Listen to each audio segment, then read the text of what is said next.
ये क्लास 7 कल आपने पढ़ा था अभ्यास 2B। तो आज हमारा अभ्यास हो जाएगा यहां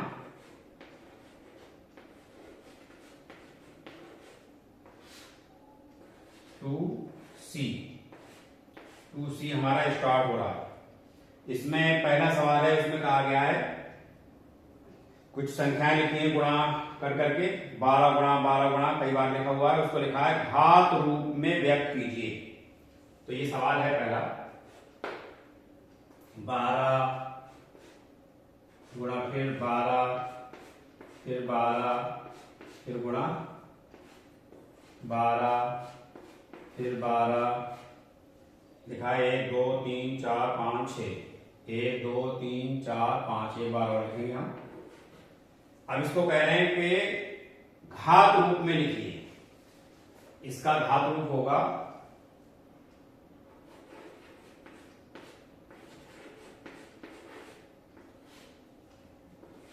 घात रूप होगा इसका बराबर 12। इसका आधार मान लिया हमने क्योंकि 12 ही आया है बार बार, तो 12 इसका आधार है। तो जितने बार 12 आया हुआ है वही उसकी घात है।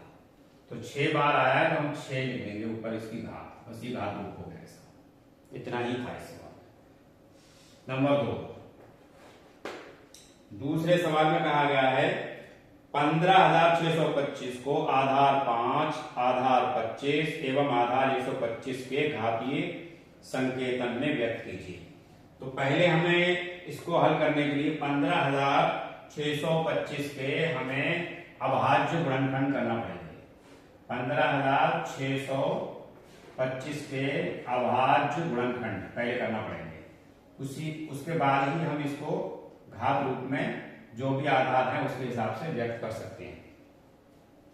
तो अभाज्य गुणनखंड किए हम करते हैं। हम देखिए 5 से हम इसे काटेंगे, 5 तियां 15 और 5 एकम 5, एक इसमें से बच गया वो धाई बन गई और ये एक आई है 5 दूनी 10। अब ये 2 धाई बन गई और एक आई 5 पंजे 25। फिर देखें 5 से फिर कटेगा 5 6 30, एक बच गया वो धाई और ये एक आई 5 दूनी 10 और ये धाई 2 जो बचे और ये 5 पंजे 25। फिर 5 एकम 5, एक बचा वो धाई और ये एक आई 5 दूनी 10 और ये धाई बन गई। अब ये एक आई 5 पंजे 25 और 5 दूनी 10 और 5 पंजे 25 और 5 पंजे 25। तो ये हो गए। अब 5 इसमें कितना आया है 1 2 3 4 5 6 बार आया है 5। कितने बार आया 6 बार 5 से काटने पर। तो हम लिखेंगे पहले कहा आधार 5 पर घातीय संकेतन, आधार 5 पर घातीय संकेतन। हम यहां लिखेंगे आधार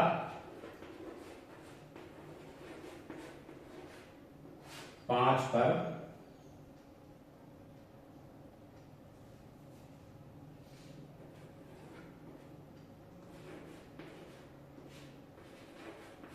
घातीय संकेतन।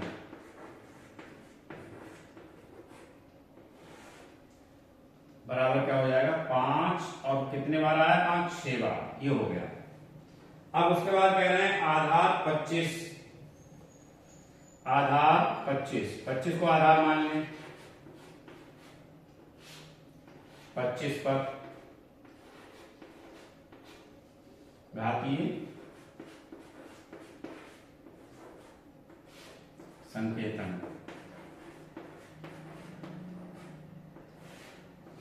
हम यहां 25 लिख दे रहे हैं।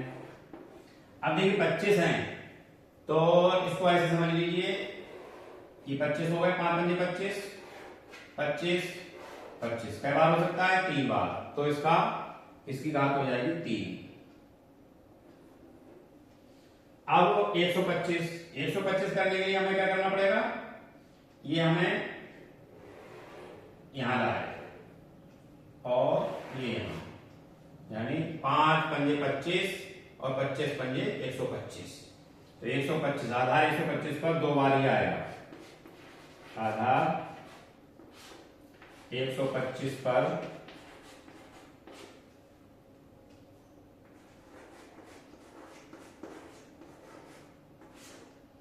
संकेतन।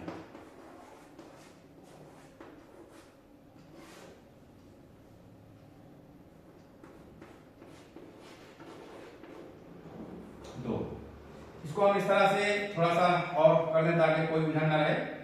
5 गुणा 5 आवाज गुणनखंड नहीं, 5 गुणा 5 गुणा 5 और गुणा 5। तो ये 6 आए थे, तो आधार 5 पर तो ये हो गया। अब हम इसमें था कि आधार 25 पर, तो हमने ये कर दिया था, 3 कर दिया। अब इसको नीचे से कर लें, आधार 125 के लिए हमने ये कर दिया, यानी 5 पंजे 25 और 25 पंजे 125। ये निशान मैंने इसलिए लगाया ताकि जो आधा लिखा हुआ वो समझ में आए। इधर भी मैंने समझाया था, लेकिन हो सकता है उसमें कोई दिक्कत रहे, तो इसलिए मैंने इधर समझा दिया। ये मैं बिगाड़ दे रहा हूं इसलिए कि ये काटा गया है, तो फिर कोई कंफ्यूज ना हो कि क्या ये क्या बना दिया, इसलिए नीचे कर दिया।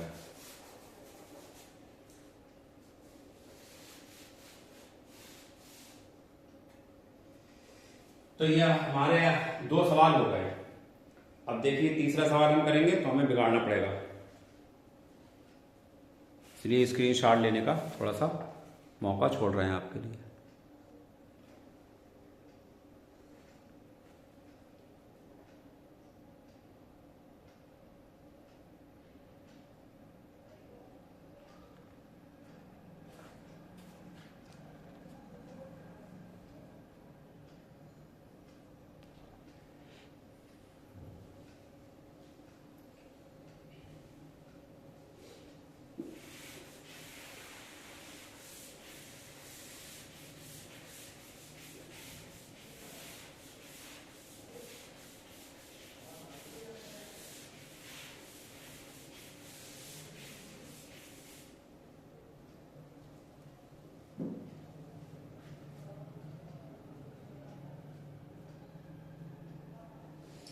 देखिए ये 3 नंबर सवाल है। 3 नंबर सवाल में है 0.0001 को आधार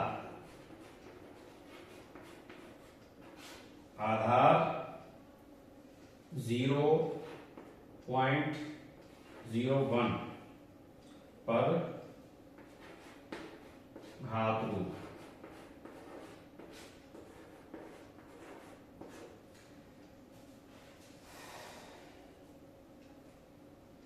तो देखिए इसको ऐसे समझ लीजिए, ये हमने लिखा 0.01 गुणा 0.01।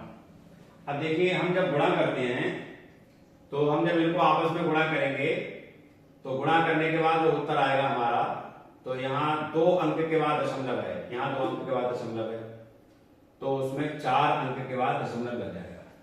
यही इसमें है और हमें इसके आधार पर मांगा है, तो इसका मतलब हमारे 2 ही अभाज्य गुणनखंड हो रहे हैं। इसमें कितने हो रहे हैं? 2। तो हम इसे लिख देंगे 0.01 की घात 2। ये हो गया घातीय संकेतन इसका।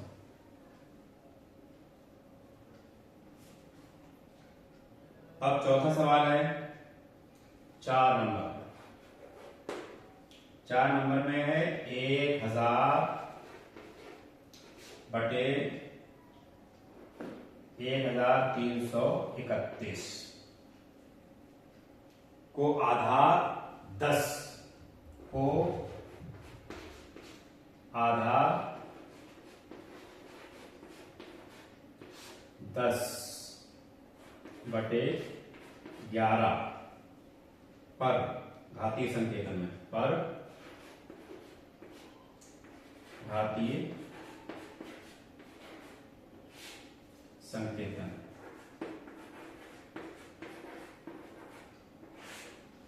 अब इसको क्या करेंगे, एक मान लीजिए 1000 है, 1000 को जब आप 10 से काटेंगे तो 10 एकम 10, 2 जीरो यहाँ आ गए, फिर 10 एकम 10, 1 जीरो यहाँ आ गया, और 10 एकम 10, ये हो गया।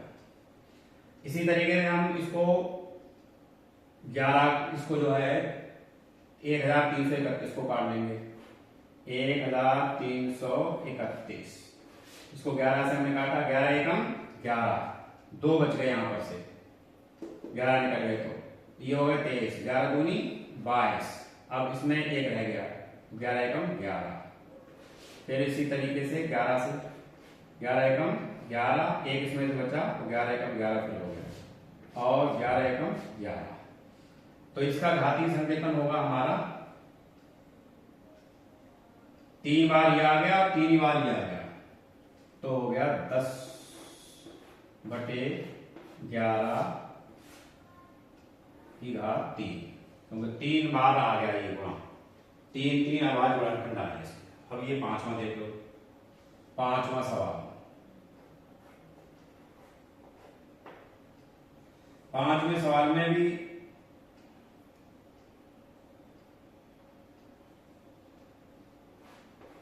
एक 1024 है और दूसरा है 1089। इसको ये कह रहे हैं कि वर्ग रूप में लिखिए, तो पहले इसके लिए अभाज्य गुणनखंड करना पड़ेंगे का वर्ग रूप,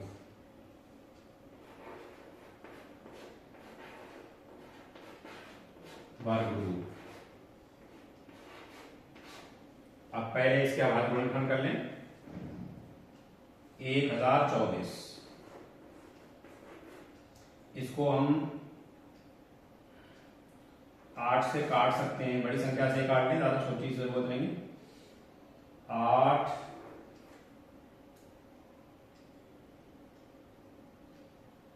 छोटी से ही काटी, 2 से काटा, 2 पंजे 10, 2 एकम 2 और 2 दूनी 4, फिर काटा 2 से, 2 दूनी 4, 1 बचा इसमें से, 2 पंजे 10 और 2 छम 12, फिर 2 से, 2 एकम 2, 2 दूनी 4 और 2 अट्ठे 16, 2 छम 12 और 2 चौक 8, 2 तिया 6 और 2 दूनी 4, 2 एकम 2 और 2 छम 12, फिर देखिए 2 अट्ठे 16 और 2 चौक 8 और 2 दूनी 4 और 2 एकम 2। अब देखिए 2 कितनी बार आया हुआ है, इसी हिसाब से हम वर्ग रूप लिख लेंगे इसको, 1 2 3 4 5 6 7 8 9 10 बार आया हुआ है। 2 कितने बार आया अभाज्य गुणनखंड करने पर,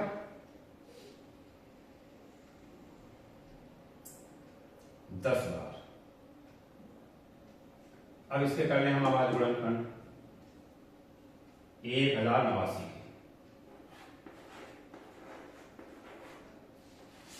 इसको हम 9 से भी काट सकते हैं, 3 से भी काट सकते हैं, 3 तिया 9, 1 इसमें से बचा तो ये 18 हो जाएंगे, 3 छक 18 और 3 तिया 9, फिर काट देंगे 3 से, 3 एकम 3, 3 दूनी 6 और 3 एकम 3, उसके बाद ये अब 11 से कटेगा, 11 एकम 11, 1 बचा, 11 एकम 11। इसमें देखिए 3 हमारे 2 गुणनखंड आए 3 के और 2 आए 11, दोनों में से एक ले लेंगे। अब देखिए करना क्या है हमें यहाँ पर, पहले वो सब लिख रहे हैं हम, इसमें हमने निशान लगाया, 2 को लिख रहे हैं हम यहाँ पर, 2 गुणा 2 गुणा 2 गुणा 2 गुणा 2 गुणा 2, कितने वाला है, 1 2 3 4 5 6 7 8 9 10, 1 2 3 4 5 6 7 और 8 9 और 1 10, अब नीचे वाला देखिए इसी तरीके से 3 गुणा 3 11 गुणा 11। अब वर्ग रूप में लिखने के लिए क्या करना पड़ेगा, इसको दो पार्ट में बांट लेंगे हम, 1 2 3 4 5, ये हो गया, ये हो गया। अब इसी तरीके से इधर वाले को, इसको हम एक इसमें से ले लेंगे, एक इसमें से ले लेंगे वर्ग रूप में लिखने के लिए। एक तरीका ये भी हो सकता है कि हम 11 यहां लिखते हैं और 3 यहां लिखते हैं, तो ये बना दिया हमने और ये बना दिया। अब करेंगे क्या, इनको सबको हम गुणा करेंगे, 2 दूनी 4, 4 दूनी 8, 8 दूनी 16, 16 दूनी 32। तो ऊपर तो आपके आ जाएगा यहां 32 और 11 तियां 33, यहां नीचे आ जाएगा 33। अब इसको हम वर्ग लगा देंगे, तो ये वर्ग रूप हो गया। जब इसको 32 को 32 से गुणा करेंगे तब ये आंसर आ जाएगा, 33 को 33 से गुणा करेंगे तो ये आंसर आ जाएगा। ये इसका वर्ग रूप है, अभाज्य गुणनखंड करने पर हमको ये प्राप्त हुआ है। तो ये 5 सवाल थे इसमें, नहीं सवाल तो और भी है इसमें, छठा सवाल भी है, अभी देखते हैं टाइम कितना हुआ है आपका। ठीक है, अब बाकी जो बचे हुए सवाल हैं टाइम में हो भी नहीं सकते, तो इसलिए बाकी सवालों को हम कल पढ़ेंगे।